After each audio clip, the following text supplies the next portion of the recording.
जनाब क्या इतने गौर से देख रहे हैं, कोई जुल्म नहीं है। मगर आप भी लोग जब तक सनसिन ना फैलाया जाए ना, आप भी ना लाइक करते हो ना फॉलो करते हो। आपको भी चाहिए कुछ सनसिन, जिस तरह मदारीगार नहीं होता, वो कहता है लास्ट में आखिर में मैं आपको सांप का बच्चा इस अंडे से निकाल के दूंगा।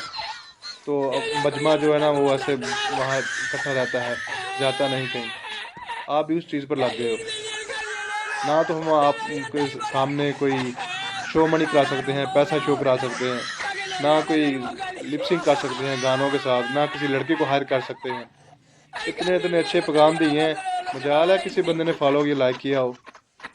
200 250 के ऊपर व्यूवर नहीं है, 4 5 के ऊपर लाइक नहीं है। ये मैंने 2 वीडियो बस ऐसे सेंस नहीं फैलाई है। एक ये जी जुल्म की इंतहा।